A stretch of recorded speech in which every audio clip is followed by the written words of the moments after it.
ನೇಕಾರರಿಗೆ ಆರ್ಥಿಕ ಸ್ವಾವಲಂಬನೆಯನ್ನು ಕಲ್ಪಿಸಿ ಅವರ ಜೀವನ ಮಟ್ಟವನ್ನು ಉನ್ನತೀಕರಿಸಲು ಮತ್ತು ನೇಕಾರಿಕೆ ಉದ್ದಿಮೆಯನ್ನು ಉತ್ತೇಜಿಸಲು ಈಗ ಚಾಲ್ತಿಯಲ್ಲಿರುವ ಅನೇಕ ಉಪಯೋಜನೆಗಳನ್ನು ಒಗ್ಗೂಡಿಸಿ ನೇಕಾರರ ಪ್ಯಾಕೇಜ್ 2 ಜಾರಿಗೊಳಿಸಲಾಗುವುದು.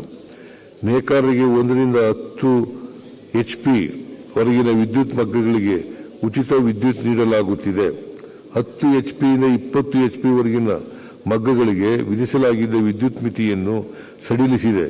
ಒಟ್ಟಾರೆ 90,645 ನೇಕಾರರಿಗೆ ಉಚಿತ ವಿದ್ಯುತ್ ಹಾಗೂ ರಿಯಾಯಿತಿ ವಿದ್ಯುತ್ ಸವಲತ್ತನ್ನು ಒದಗಿಸಲು 100 ಕೋಟಿ ರು ಅನುದಾನ ಒದಗಿಸಲಾಗಿದೆ. ರಾಜ್ಯದಲ್ಲಿ ಜವಳಿ ಹಾಗೂ ಸಿದ್ಧ ಉಡುಪುಗಳ ಕ್ಷೇತ್ರದಲ್ಲಿ ಹೆಚ್ಚಿನ ಬಂಡವಾಳ ಆಕರ್ಷಿಸಿ ಸುಮಾರು 2 ಲಕ್ಷ ಉದ್ಯೋಗ ಸೃಜಿಸುವ ಉದ್ದೇಶದಿಂದ ನೂತನ ಜವಳಿ ನೀತಿ 2025-30 ರೂಪಿಸಲಾಗುವುದು. ಉದ್ಯೋಗ ಸೃಜನೆಯೊಂದಿಗೆ ಆರ್ಥಿಕ ಪ್ರಗತಿ ಸಾಧಿಸಲು ರಾಜ್ಯಾದ್ಯಂತ ಜವಳಿ ಪಾರ್ಕ್ಗಳನ್ನು ಸ್ಥಾಪಿಸಲಾಗುತ್ತಿದೆ.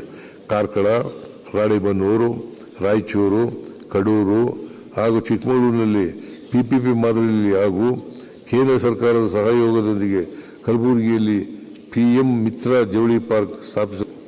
ನೇಕಾರರಿಗೆ ಆರ್ಥಿಕ ಸ್ವಾವಲಂಬನೆಯನ್ನು ಕಲ್ಪಿಸಿ ಅವರ ಜೀವನ ಮಟ್ಟವನ್ನು ಉನ್ನತೀಕರಿಸಲು ಮತ್ತು ನೇಕಾರಿಕೆ ಉದ್ದಿಮೆಯನ್ನು ಉತ್ತೇಜಿಸಲು ಈಗ ಚಾಲ್ತಿಯಲ್ಲಿರುವ ಅನೇಕ ಉಪಯೋಜನೆಗಳನ್ನು ಒಗ್ಗೂಡಿಸಿ ನೇಕಾರರ ಪ್ಯಾಕೇಜ್ 2 ಜಾರಿಗೊಳಿಸಲಾಗುವುದು. ನೇಕಾರರಿಗೆ 1 ರಿಂದ 10 HP ವರೆಗಿನ ವಿದ್ಯುತ್ ಮಗ್ಗಗಳಿಗೆ ಉಚಿತ ವಿದ್ಯುತ್ ನೀಡಲಾಗುತ್ತಿದೆ. 10 HP ಯಿಂದ 20 HP ವರೆಗಿನ ಮಗ್ಗಗಳಿಗೆ ವಿಧಿಸಲಾಗಿದ್ದ ವಿದ್ಯುತ್ ಮಿತಿಯನ್ನು ಸಡಿಲಿಸಿದೆ. ಒಟ್ಟಾರೆ 90,645 ನೇಕಾರರಿಗೆ ಉಚಿತ ವಿದ್ಯುತ್ ಹಾಗೂ ರಿಯಾಯಿತಿ ವಿದ್ಯುತ್ ಸವಲತ್ತನ್ನು ಒದಗಿಸಲು 100 ಕೋಟಿ ರು ಅನುದಾನ ಒದಗಿಸಲಾಗಿದೆ.